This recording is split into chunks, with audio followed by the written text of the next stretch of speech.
Thanks for joining us here at Bedtime Stories to Sleep, where you can work hard and sleep hard. Just some quick housekeeping notes to remind you that we do not write these books, and these books are available in the public domain without copyright. Enjoy our stories that start with a story with graphic, peaceful video and moves on to a black screen to allow you to fall asleep and stay asleep. Sleep hard. And now, on to our story. If you'd like to listen to the full story, simply click the card above. Sherlock Holmes, Copper Beeches. To the man who loves art for its own sake, remarked Sherlock Holmes, tossing aside the advertisement sheet of the Daily Telegraph, it is frequently in its least important and lowliest manifestations that the keenest pleasure is to be derived.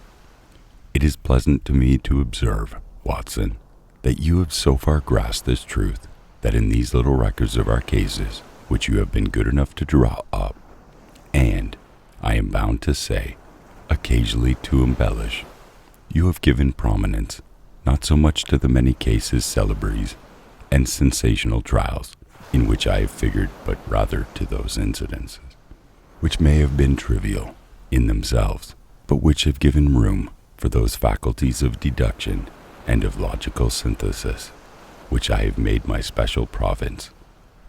And yet, said I, smiling, I cannot quite hold myself absolved from the charge of sensationalism which has been urged against my records. You have erred, perhaps, he observed, taking up a glowing cinder with tongs and lighting it, the long cherry wood pipe, which was wont to replace his clay, when he was in a disputatious rather than a meditative mood.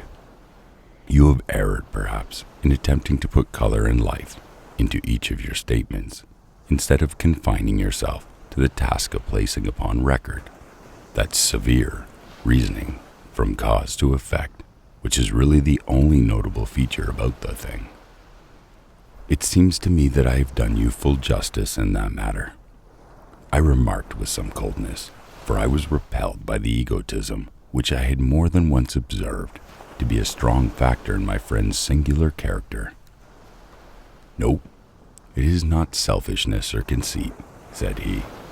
Answering was his wont, my thoughts rather than my words.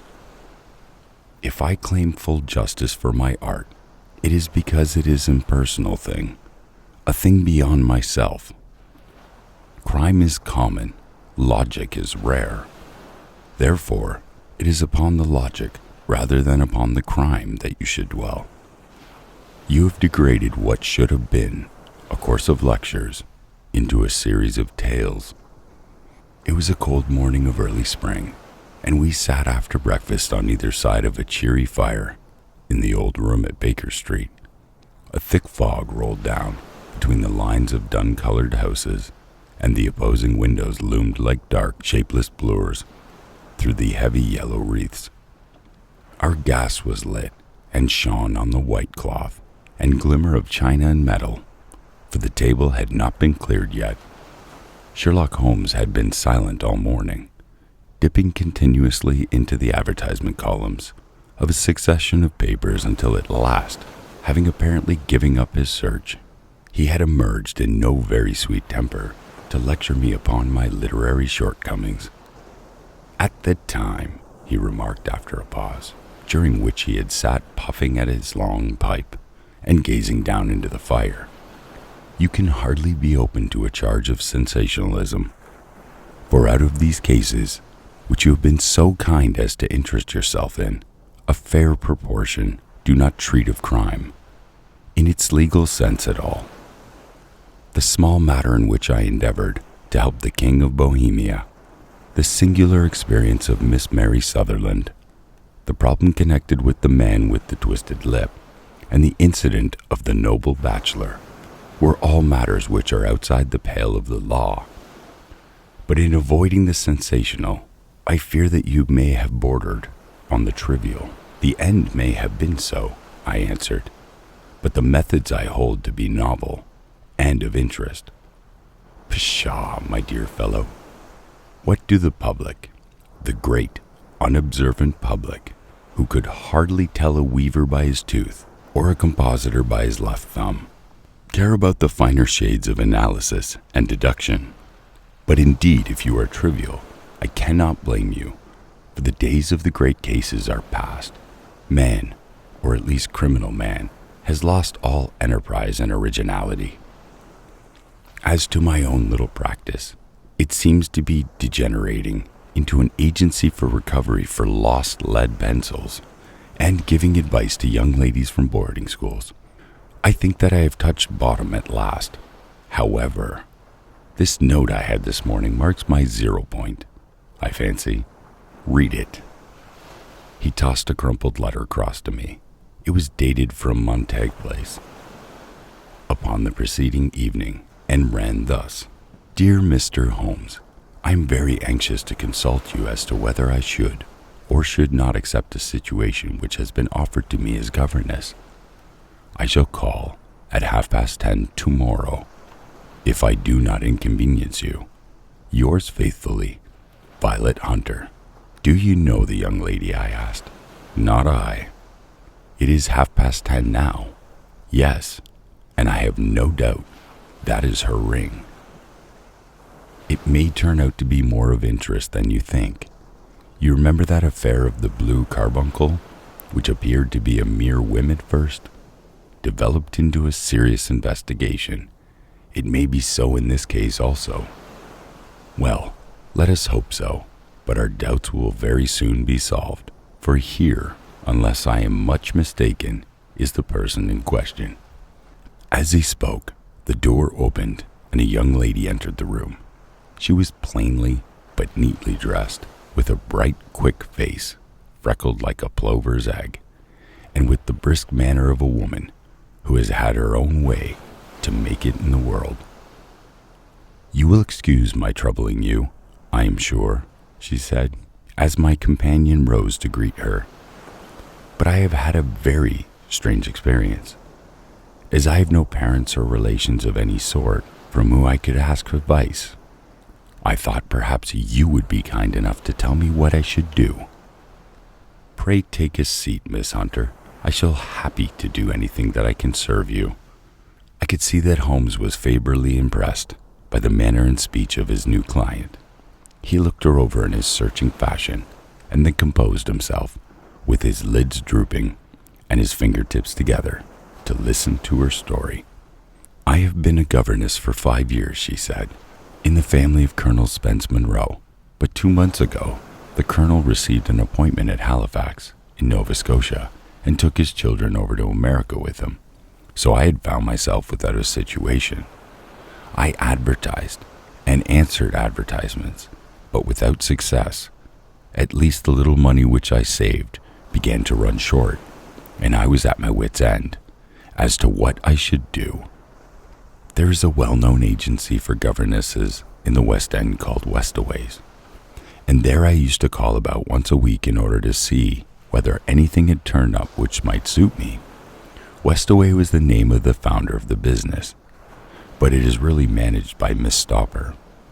She sits in her own little office, and the ladies who are seeking employment wait in an anteroom, and are then shown in one by one, when she consults her ledgers and she sees whether she has anything which would suit them. Well, when I called last week, I was shown into the little office as usual, but I found that Miss Stopper was not alone. A prodigiously stout man, with a very smiling face and a great heavy chin which rolled down in fold upon fold over his throat, sat at her elbow, with a pair of glasses on his nose, looking very earnestly at the ladies who entered. As I came in, he gave quite a jump in his chair and turned quickly to Miss Stopper. "That will do," she said. "I could not ask for anything better. Capital, capital." He seemed quite enthusiastic and rubbed his hands together in the most genial fashion. He was such a comfortable-looking man that it was quite a pleasure to look at him. "You were looking for a situation, miss?" he asked. "Yes, sir." "As governess?" "Yes, sir." "And what salary do you ask?" "I had £4 a month in the last place with Colonel Spence Monroe." "Oh, tut tut, sweating, rank sweating," he cried, throwing his fat hands out into the air like a man who is a boiling passion. "How could anyone offer such pitiful a sum to a lady with such attractions and accomplishments?" "My accomplishments, sir, may be less than you imagine," said I. "A little French, a little German, music and drawing." "Tut, tut," he cried. "This is all quite beside the question. The point is, have you or have you not the bearing and deportment of a lady? There it is in a nutshell. If you have not, you are not fine for the rearing of a child, who may someday play a considerable part in the history of the country. But if you have why, then how could any gentleman ask you to consent to accept anything under the 3 figures? Your salary with me, madam, would commence at £100 a year. You may imagine, Mr. Holmes, that to my destitute as I was, such an offer seemed almost too good to be true. The gentleman, however, seeing perhaps the look of incredulity upon my face, opened a pocketbook and took out a note. "It is also my custom," said he, smiling in the most pleasant fashion until his eyes were just 2 little slits amid the white graces of his face, "to advance to my young ladies half their salary beforehand, so that they may meet at any little expenses of their journey and their wardrobe." It seemed to me that I had never met so fascinating and so thoughtful a man. As I was already in debt to my tradesmen, the advance was a great convenience, and yet there was something unnatural about the whole transaction, which made me wish to know a little more before I quite committed myself. "May I ask where you live, sir?" said I. "Hampshire, charming rural place. The Copper Beeches, 5 miles of the far side of Winchester. It is the most lovely country, my dear young lady, and the dearest old country house. And my duties, sir, I should be glad to know what they would be. One child, one dear little romper, just 6 years old. Oh, you could see him killing cockroaches with a slipper. Smack, smack, smack. 3 gone before you could wink." He leaned back in his chair and laughed his eyes into his head again. I was a little startled at the nature of the child's amusement, but the father's laughter made me think that perhaps he was joking. "My sole duties, then," I asked, "are to take charge of a single child?" "No, no, not the sole, not the sole. My dear young lady," he cried, "your duty would be, as I am sure your good sense would suggest, to obey any little commands my wife might give, provided, as always, they were such commands as a lady might with propriety obey. You see no difficulty, eh? I should be happy to make myself useful."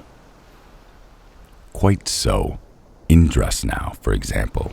We are fatty people, you know, fatty but kind-hearted.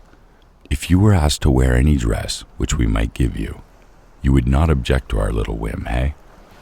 "No," said I, considerably astonished at his words. "Or to sit here, or sit there, that would not be offensive to you?" "Oh, no." "Or to cut your hair quite short before you come to us. I could hardly believe my ears, as you may observe, Mr. Holmes. My hair is somewhat luxuriant, and of a rather peculiar tint of chestnut. It has been considered artistic. I could not dream of sacrificing it in this offhand fashion." "I am afraid that is quite impossible," said I. He had been watching me eagerly, out of his small eyes, and I could see a shadow pass over his face as I spoke. "I am afraid that is quite essential," said he. "It is the little fancy of my wife's. You know, madam, ladies' fancy must be consulted. And so you won't cut your hair?" "No, sir, I really could not," I answered firmly. "Ah, very well. Then that quite settles that matter. It is a pity, because in our other respects, you would really have done very nicely. In that case, Miss Stopper, I had best inspect a few more other young ladies." The manageress had sat all this while busy with her papers, without a word to either of us, but she glanced at me now with so much annoyance upon her face. I could not help suspecting that she had lost a handsome commission through my refusal. "Do you desire your name to be kept upon the book?" she asked. "If you please, Miss Stoper." "Well, really, it seems rather useless, since your refusal to the most excellent offers in this fashion," she said sharply. "You can hardly expect us to exert ourselves to find another such opening for you. Good day to you, Miss Hunter." She struck a gong upon the table, and I was shown out by the page. Well, Mr. Holmes, when I got back to my lodgings and found a little enough in the cupboard and 2 or 3 bills upon the table, I began to ask myself whether I had not done a very foolish thing. After all, if these people had strange fads and expected obedience on the most extraordinary matters, they were at least ready to pay for the eccentricity. Very few governesses in England are getting £100 a year. Besides, what use was my hair to me now? Many people are improved by wearing it short, and perhaps I should among the number.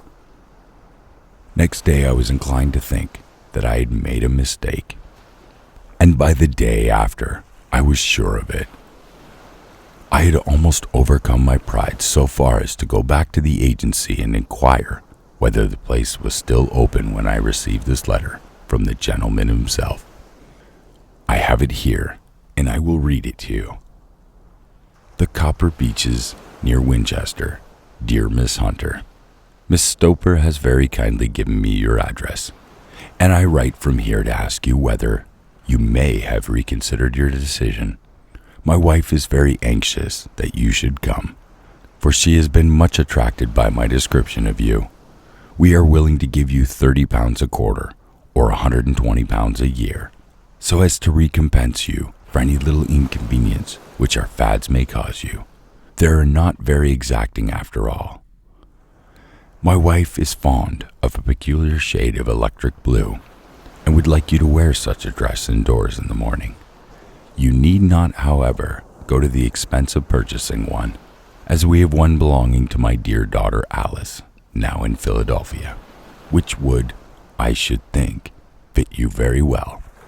Then as to sitting here and there, or amusing yourself in any manner indicated, that need cause you no inconvenience.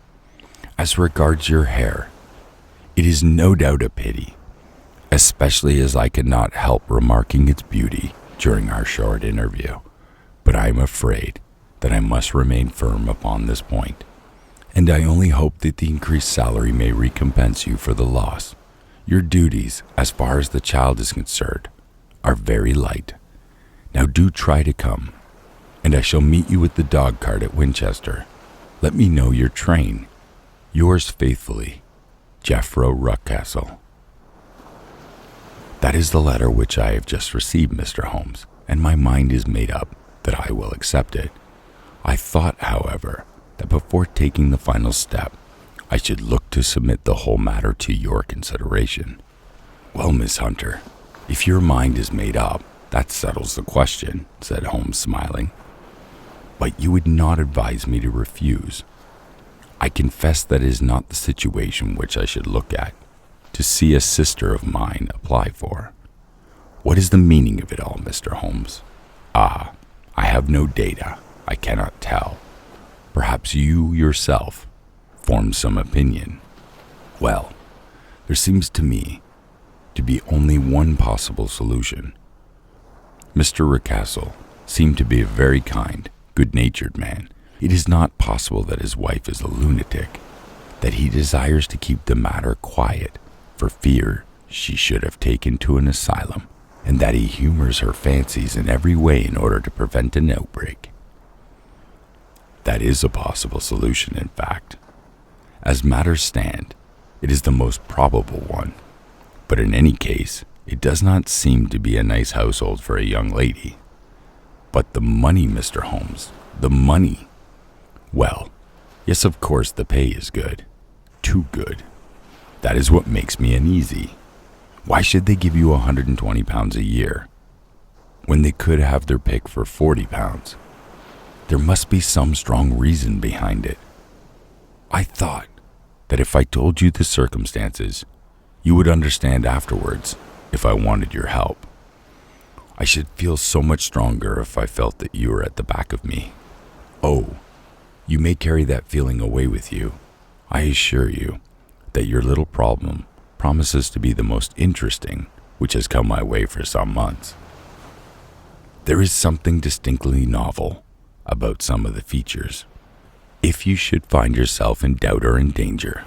Danger? What danger do you foresee? Holmes shook his head gravely. It would cease to be a danger if we could define it, said he.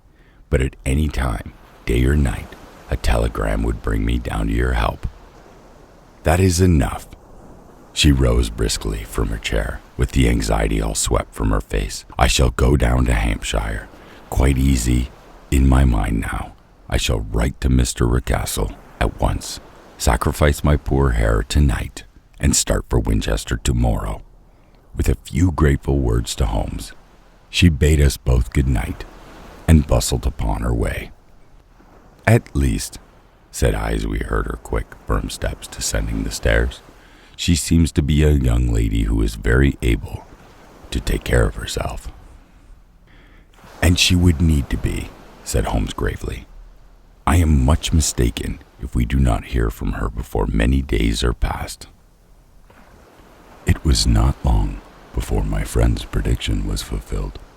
A fortnight went by, during which I frequently found my thoughts turning in her direction, and wondering what strange side alley of human experience this lonely woman had strayed into. The unusual salary, the curious conditions, the light duties, all pointed to something abnormal, though whether a fad or a plot, or whether the man were a philanthropist or a villain, it was quite beyond my powers to determine. As to Holmes, I observed that he sat, frequently for half an hour on end, with knitted brows and an abstracted air. But he swept the matter away with a wave of his hand when I mentioned it. Data, data, data, he cried impatiently. I can't make bricks without clay. And yet, he would always wind up by muttering that no sister of his should have ever accepted such a situation. The telegram which we eventually received came late one night, just as I was thinking of turning in, and Holmes was settling down to one of those all-night chemical researches which he frequently indulged in, when I would leave him stooping over a retort and a test tube at night, and find him in the same position when I came down to breakfast in the morning. He opened the yellow envelope, and then, glancing at the message, threw it across to me. Just look up the trains in Bradshaw, said he, and turned back to his chemical studies. The summons was a brief and urgent one.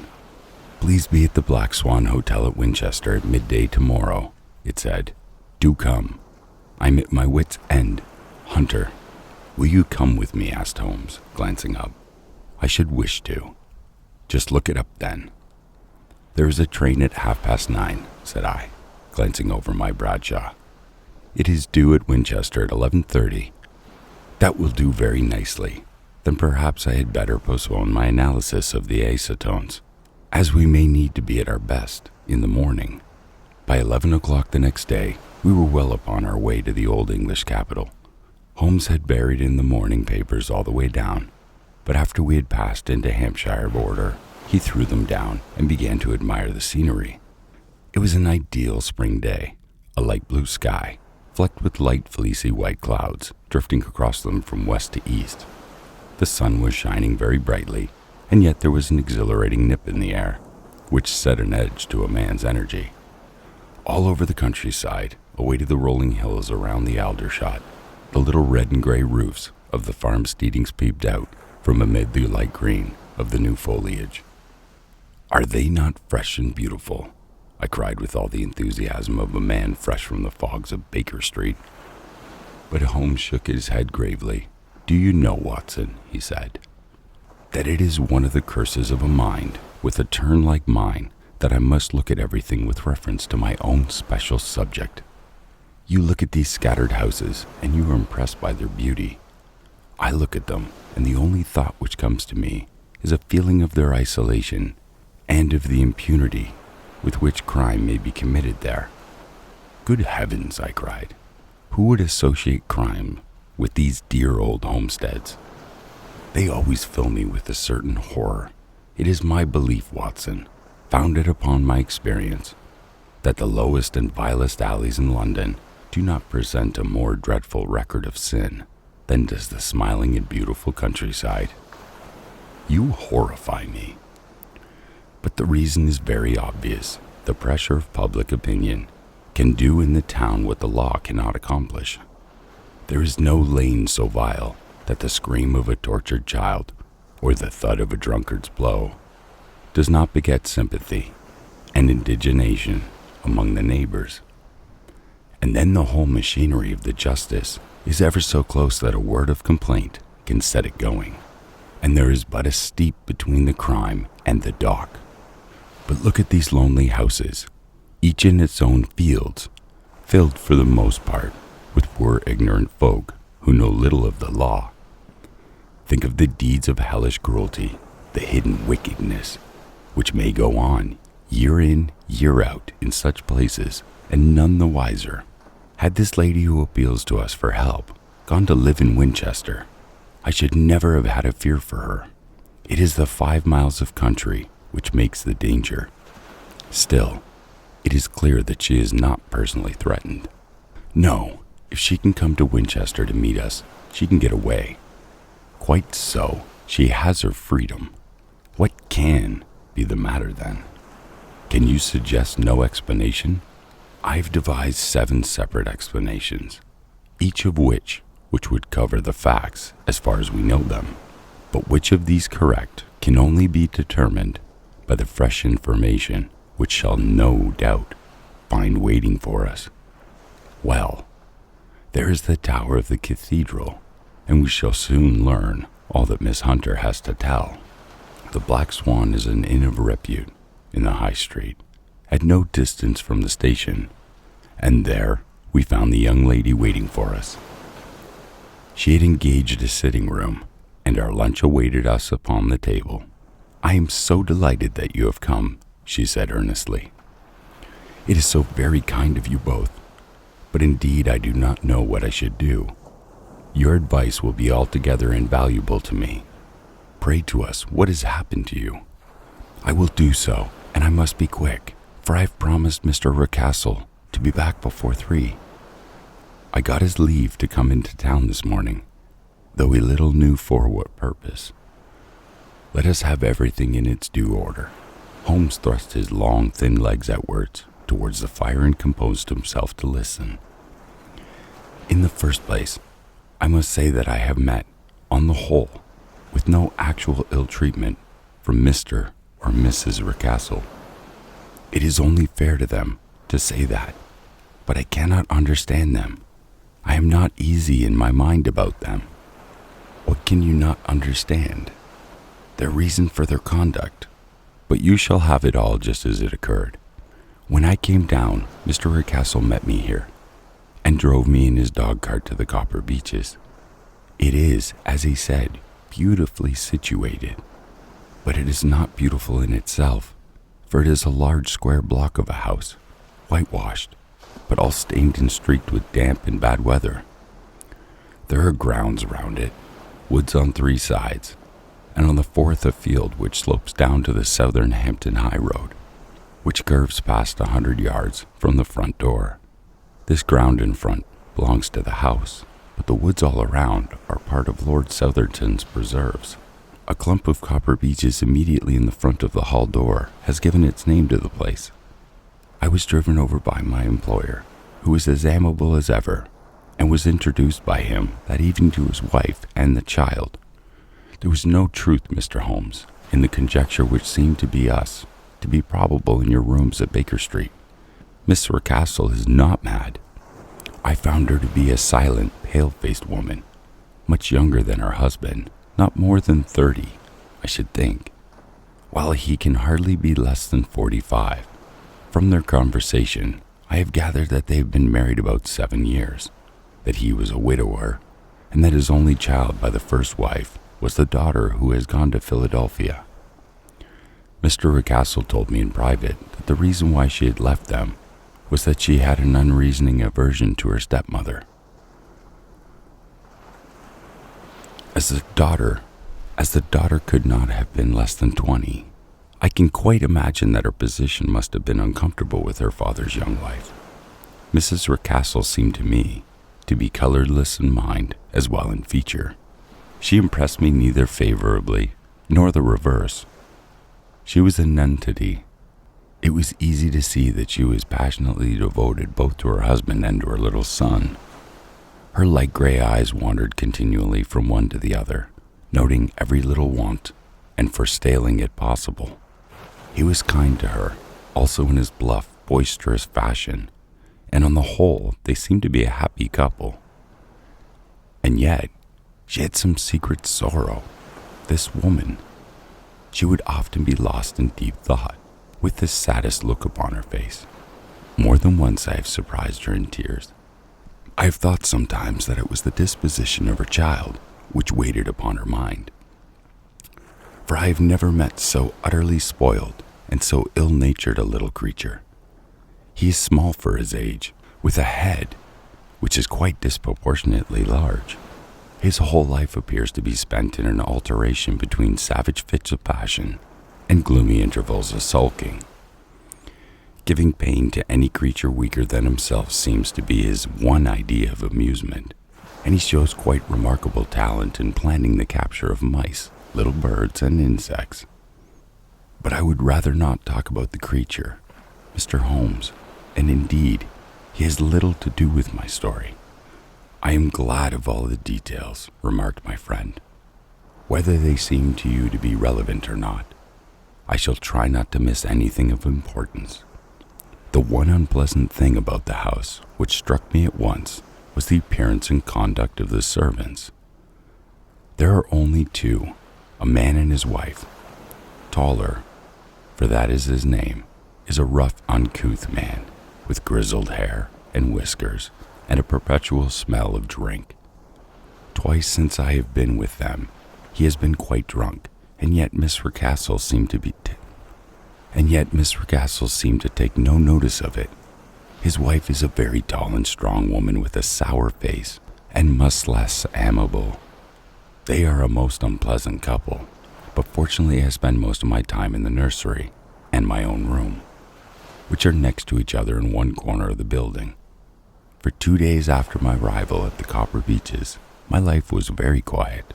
On the third, Mrs. Rucastle came down just after breakfast and whispered something to her husband.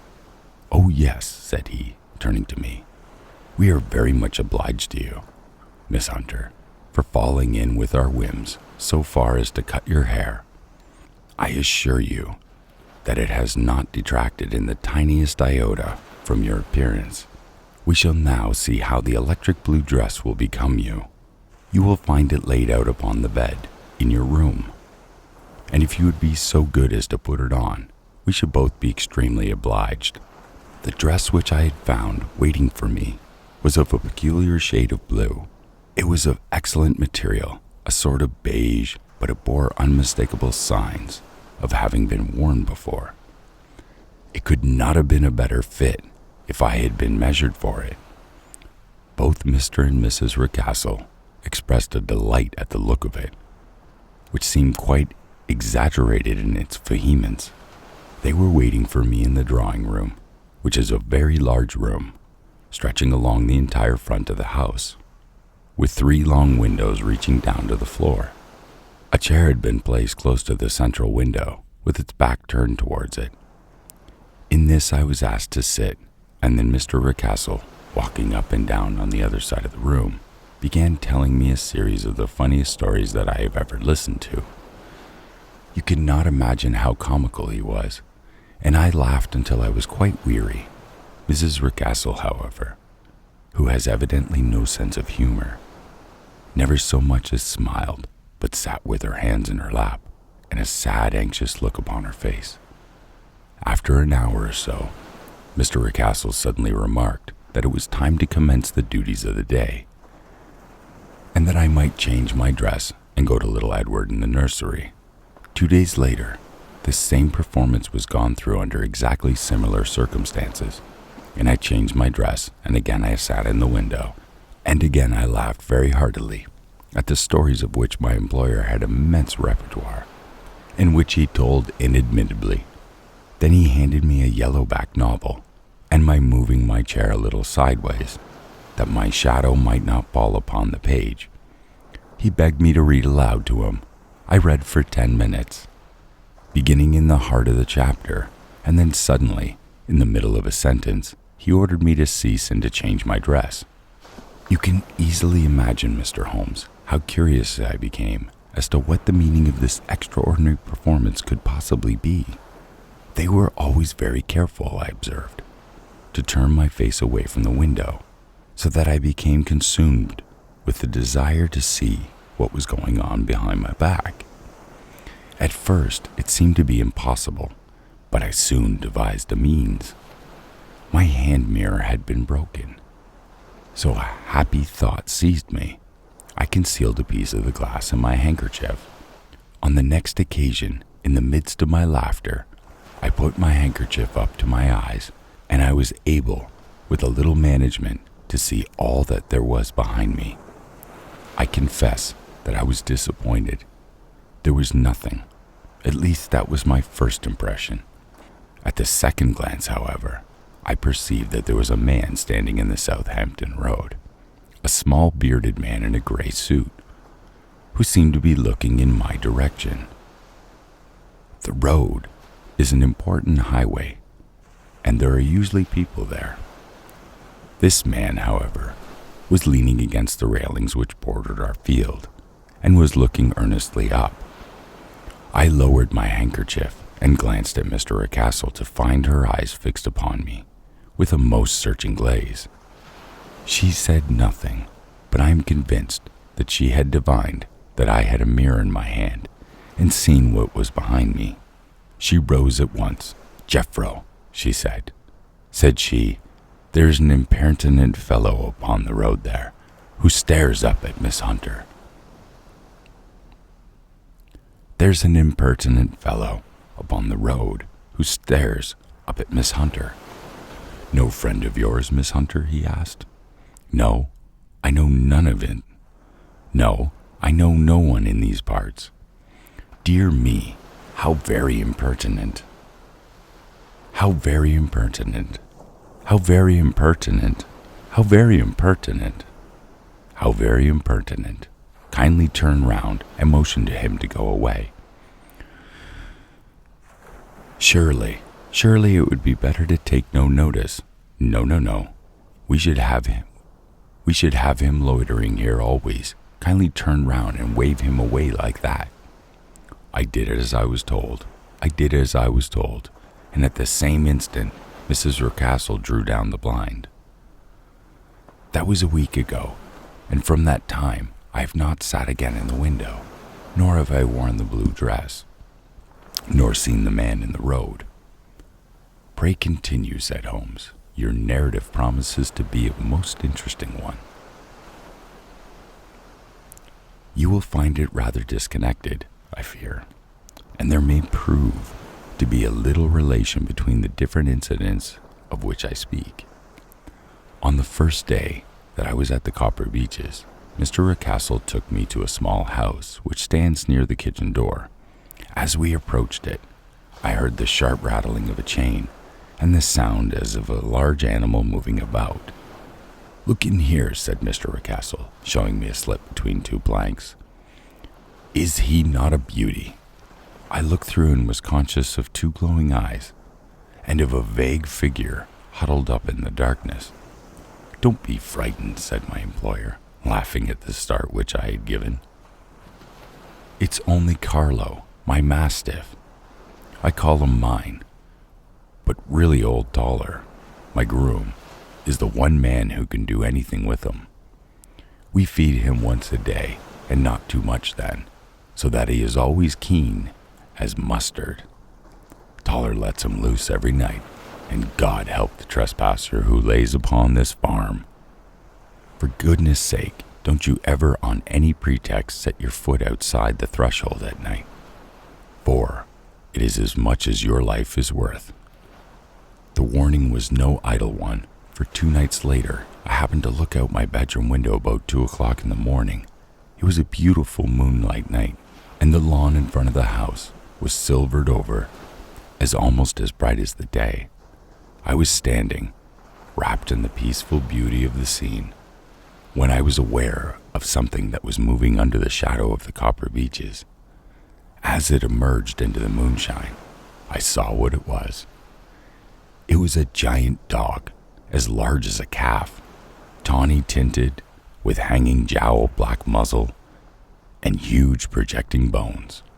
It walked slowly across the lawn and vanished into the shadow upon the other side. That dreadful sentinel sent a chill down my heart, which I do not think that any burglar could have done. And now I have a very strange experience to tell you. I had, as you know, cut off my hair in London, and I had placed it in a great coil at the bottom of my trunk. One evening, after the child was in bed, I began to amuse myself by examining the furniture of my room and rearranging my own little things. There was an upper old chest of the drawers in the room, the 2 upper ones empty and open, the lower one locked. I had filled the first 2 with my linen, and as I had too much stuff to pack away, I was naturally annoyed at not having the use of the 3rd drawer. It struck me that it might have been fastened by a mere oversight. So I took out my bunch of keys and tried to open it. The very first key fitted to perfection, and I drew the drawer open. There was only one thing in it, but I am sure that you would never guess what it was. It was my coil of hair. I took it up and examined it. It was of the same peculiar tint and the same thickness. But then the impossibility of the thing obtruded itself upon me. How could my hair have been locked in the drawer? With trembling hands, I undid my trunk, turned out the contents, and drew from the bonhomme my own hair. I laid the 2 tresses together, and I assure you that they were identical. Was it not extraordinary, puzzling as I would? I could make nothing at all of what it meant. I returned the strange hair to the drawer, and I said nothing of the matter to the Rucastles, as I felt that I had put myself in the wrong by opening a drawer which had been locked. I am naturally observant, as you may have remarked, Mr. Holmes, and I soon had a pretty good plan of the whole house in my head. There was one wing, however, which appeared not to be inhabited at all. A door which faced that which led into the quarters of the tollers opened into the suite, but it was invariably locked. One day, however, as I ascended the stairs, I met Mr. Rucastle coming out through this door, his keys in his hand, and a look on his face which made him a very different person to the round, jovial man to whom I was accustomed. His cheeks were red, his brow was all crinkled with anger, and his veins stood out as his temples with passion. He locked the door and hurried past me without a word or a look. This aroused my curiosity, so when I went out for a walk into the grounds with my charge, I strolled round to the side from which I could see the windows of this part of the house. There were 4 of them in a row, 3 of which were simply dirty, while the 4th was shuttered up. They were evidently all deserted. As I strolled up and down, glancing at them occasionally, Mr. Rucastle came out to look at me, looking as merry and jovial as ever. "Ah," said he, "you must not think me rude as if I passed you without a word. My dear young lady, I was preoccupied with business matters." I assured him that I was not offended. "By the way," said I, "you seem to have quite a suite of spare rooms up there, and one of them has the shutters up." He looked surprised, and as it seemed to me, a little startled at my remark. "Photography is one of my hobbies," said he. "I've made my dark room up there. But dear me, what an observant young lady we have come upon. Who would have ever believed it?" He spoke in a jesting tone, but there was no jest in his eyes as he looked at me. I read suspicion there, and annoyance, but no jest. Well, Mr. Holmes, from the moment that I understood that there was something about the suite of rooms which I was not to know, I was all on fire to go over them. It was not mere curiosity, though I have my share of that. It was more of a feeling of duty, a feeling that some good might come from my penetrating to this place. They talk of woman's instincts. Perhaps it was woman's instinct which gave me that feeling, and at any rate, it was there, and I was keenly on the lookout for any chance to pass the forbidden door. It was only yesterday that chance came. I may tell you that, besides Mr. Rucastle, both Toller and his wife find something to do in these deserted rooms, and I once saw him carrying a large black linen bag with him through the door. Recently he has been drinking hard, and yesterday evening he was very drunk. And when I came upstairs, there was the key in the door. I have no doubt at all that he had left it in there. Mr. and Mrs. Rucastle were both downstairs, and the child was with them, so that I had an admirable opportunity. I turned the key gently in the lock, opened the door, and slipped through. There was a little passage in front of me, unpapered and uncarpeted, which turned at a right angle at the farther end. Round this corner were 3 doors in a line, the first and third of which were open.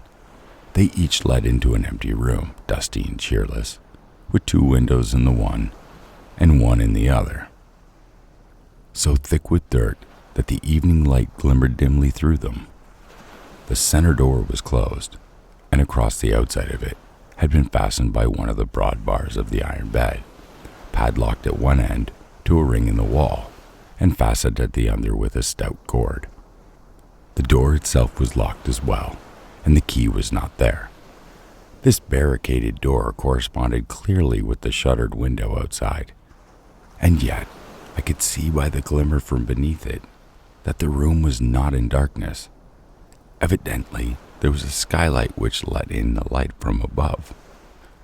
As I stood in the passage gazing at the sinister door, and wondering what the secret of it might veil, I suddenly heard the sound of steps within the room and saw a shadow pass backward and forward against the little slit of dim light which shone out from under the door. A mad, unreasoning terror rose up in me at this sight. Mr. Holmes, my overstrung nerves failed me suddenly, and I turned and ran as though something dreadful hand were behind me, clutching at the skirt of my dress. I rushed down the passage, through the door, and straight into the arms of Mr. Rucastle, who was waiting outside. "So," said he, smiling, "it was you then?" I thought that it must be when I saw the door open. "Oh, I am so frightened," I panted. My dear young lady, my dear young lady. You cannot think how caressing and soothing his manner was. And what has frightened you, my dear young lady?" But his voice was just a little too coaxing. He overdid it. I was keenly on my guard against him. "I was foolish enough to go into the empty wing," I answered. "But it is so lonely and eerie in this dim light that I was frightened and I ran out again.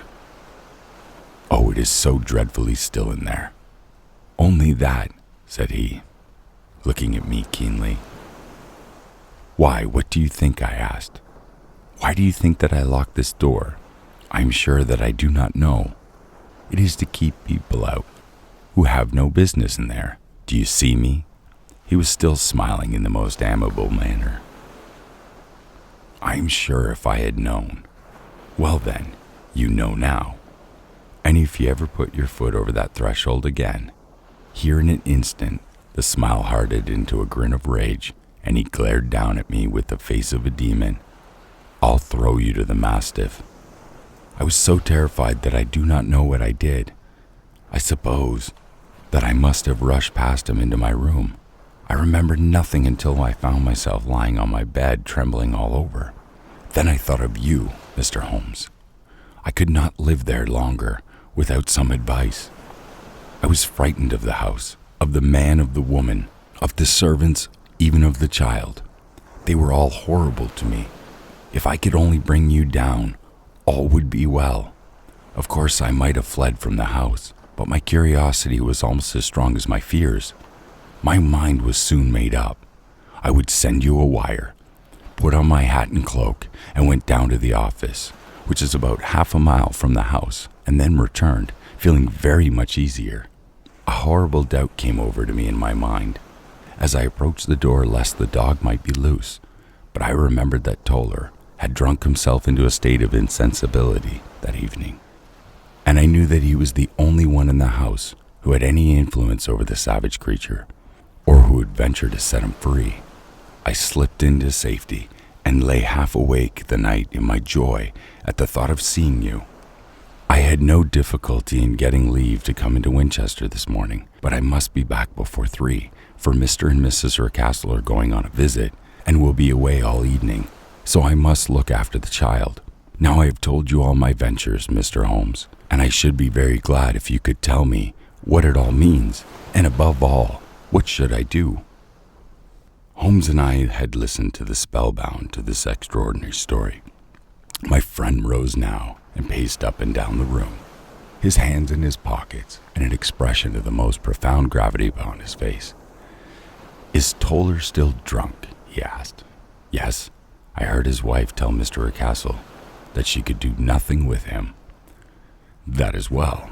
And the Rucastles go out tonight?" "Yes." "Is there a cellar with a good strong lock?" "Yes, the wine cellar." "You seem to me to have acted all through this manner like a very brave and sensible girl, Miss Hunter. Do you think that you could perform one more feat?" "I should not ask it of you if you do not think you are quite an exceptional woman." "I will try. What is it?" "We shall be at the Copper Beeches by 7 o'clock, my friend and I. The Rucastles will be gone by that time, and Toller will, we hope, be incapable. There only remains Mrs. Toller, who might give the alarm, if you could send her into the cellar on some errand, and then turn the key upon her. You would facilitate the matters immensely." "I will do it." "Excellent. We shall then look thoroughly into the affair. Of course, there is only one feasible explanation. You have been brought there to impersonate someone, and the real person is imprisoned in this chamber. That is obvious. As to who this prisoner is, I have no doubt that it is the daughter, Miss Alice Rucastle, if I remember right, who is said to have gone to America. You were chosen, doubtless, as resembling her in height, figure, and the color of your hair. Hers had been cut off, very possibly in some sort of illness through which she had passed, and so, of course, yours had to be sacrificed also. By a curious chance you came upon her tresses. The man in the road was undoubtedly some friend of hers, possibly her fiancé, and no doubt, as you wore the girl's dress and were so like her, he was convinced from your laughter whenever he saw you, and afterwards from your gesture, that Miss Rucastle was perfectly happy, and that she no longer desired his attentions. The dog is let loose at night to prevent him from endeavoring to communicate with her. So much is fairly clear. The most serious point in this case is the disposition of the child. What on earth has that to do with it? I ejaculated. My dear Watson, you as a medical man are continually gaining light as to the tendencies of a child by the study of the parents. Do you see that the converse is equally valid? I had frequently gained my first real insight into the character of parents by studying their children. This child's disposition is abnormally cruel, merely for cruelty's sake, and whether he derives this from his smiling father, as I should suspect, or from his mother, it bodes evil from the poor girl who is in their power. I am sure that you are right, Mr. Holmes, cried out our client. 1,000 things come back to me, which make me certain that you have hit it. Oh, let us lose not an instant in bringing help to this poor creature. We must be circumspect, for we are dealing with a very cunning man. We can do nothing until 7 o'clock. At that hour, we shall be with you, and it will not be long before we solve this mystery." We were as good as our word, for it was just 7 when we reached the Copper Beeches. Having put up our trap at a wayside public house, the group of trees, with their dark shining leaves, like burnished metal in the light of the settling sun, were sufficient to mark the house, even had Miss Hunter not been standing smiling on the doorstep. "Have you managed it?" asked Holmes. A loud thudding noise came from somewhere downstairs. "That is Mrs. Toller in the cellar," she said. "Her husband lies snoring on the kitchen rug. Here are his keys, which are the duplicates of Mr. Rucastle's." "You have done well indeed," cried Holmes with enthusiasm. "Now lead the way, and we shall soon see the end of this black business." We passed up the stair, unlocked the door, followed on down a passage, and found ourselves in front of the barricade which Miss Hunter had described. Holmes cut the cord and removed the traverse bar. Then he tried the various keys in the lock, but without success. No sound came from within, and at the silence Holmes' face clouded over. "I trust that we are not too late," said he. "I think, Miss Hunter, that we had better go in without you. Now, Watson, put your shoulder into it, and we shall see whether we cannot make our way in." It was an old rickety door, and gave at once before our united strength. Together we rushed into the room. It was empty. There was no furniture, save a little pallet bed, a small table, and a basket full of linen. The skylight above was open, and the prisoner gone. "There has been some villainy here," said Holmes. "This beauty has guessed Miss Hunter's intentions and has carried his victim off. But how? Through the skylight. We shall soon see how he managed it. He swung himself up onto the roof. Ah, yes," he cried. "Here's the end of a long, light ladder against the eaves. That is how he did it." "But it is impossible," said Miss Hunter. "The ladder was not there when the Rucastles went away." "He has come back and done it. I tell you that he is a clever and dangerous man.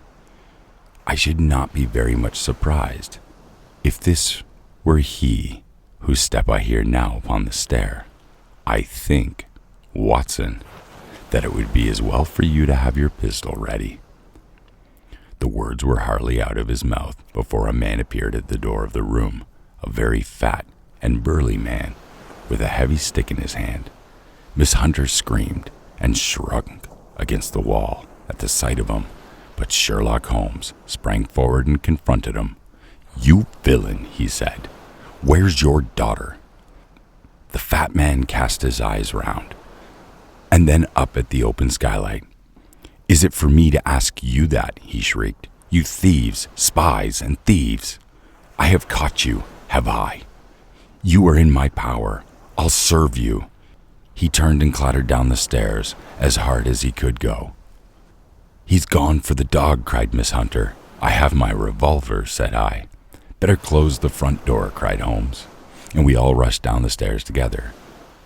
We had hardly reached the hall when we heard the bang of a howl, and then a scream of agony, with a horrible whirring sound, which it was dreadful to listen to.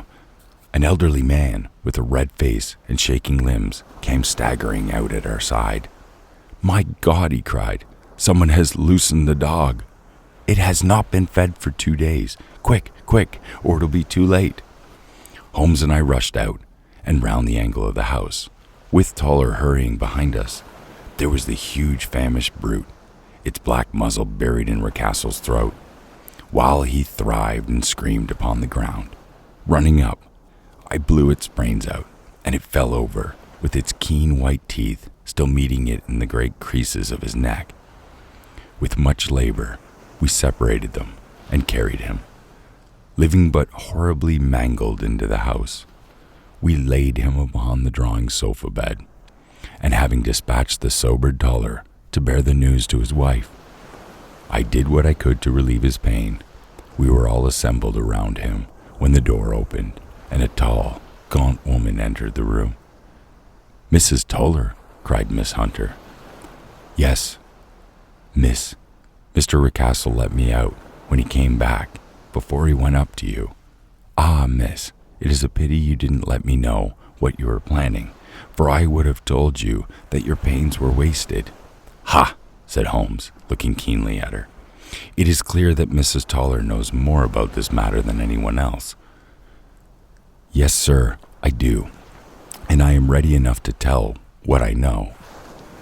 "Then pray sit down and let us hear it, for there are several points on which I must confess that I am still in the dark." "I will soon make it clear to you," said she, "and I have done so before now, if I could, got out of the cellar. If there's police court business over this, you'll remember that I was once that stood your friend, and that I was Miss Alice's friend too. She was never happy at home, Miss Alice wasn't, from the time that her father married again. She was slighted like and had no say in anything. But it never really became bad for her until she met Mr. Fowler at a friend's house. As well as I could learn, Miss Alice had rights of her own, by will. But she was so quiet and patient, that she never said a word about them, but just left everything in Mr. Rucastle's hands. He knew he was safe with her, but when there was a chance of a husband coming forward, he would ask for all that the law would give him. Then her father thought it time to put a stop on it. He wanted her to sign a paper so that whether she married or not, he could use her money. When she wouldn't do it again, he kept on worrying her until she got brain fever and for 6 weeks was at death's door.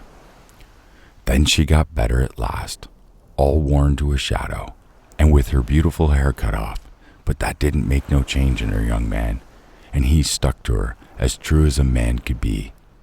"Ah," said Holmes, "I think that what you have been good enough to tell us makes the matter fairly clear, and that I can deduce all that remains. Mr. Rucastle, then, I presume, took to this system of imprisonment." "Yes, sir." "And brought Miss Hunter down from London in order to get rid of the disagreeable persistence of Mr. Fowler." "That was it, sir. But Mr. Fowler, being a perceiving man, as a good seaman should be, blockaded the house, and having met you, succeeded by certain arguments, metallic or otherwise, in convincing you that your interests were the same as his. Mr. Fowler was a very kind-spoken, free-handed gentleman," said Mrs. Toller sincerely, "and in this way he managed that your good man should have not want of drink, and that a ladder should be ready at the moment when your master had gone out. You have it, sir, just as it happened." "I'm sure we owe you an apology, Mrs. Toller," said Holmes, "for you have certainly cleared up everything which puzzled us. And here comes the country surgeon and Mrs. Rucastle, so I think, Watson, that we had best escort Miss Hunter back to Winchester, and it seems to me that our locus standi now is rather a questionable one." And thus was solved the mystery of the sinister house with the copper beeches in front of the door. Mr. Rucastle survived, but was always a broken man, kept alive solely through the care of his devoted wife. They still live with their old servants, who probably know so much of Rucastle's past life that he finds it difficult to part from them. Mr. Fowler and Miss Rucastle were married by special license in Southampton the day after their flight, and he is now the holder of a government appointment in the island of Mauritius. As to Miss Violet Hunter, my friend Holmes, rather to my disappointment, manifested no further interest in her, when once she had ceased to be the center of one of his problems, and she is now the head of a private school at Walsall, where I believe that she has met with considerable success.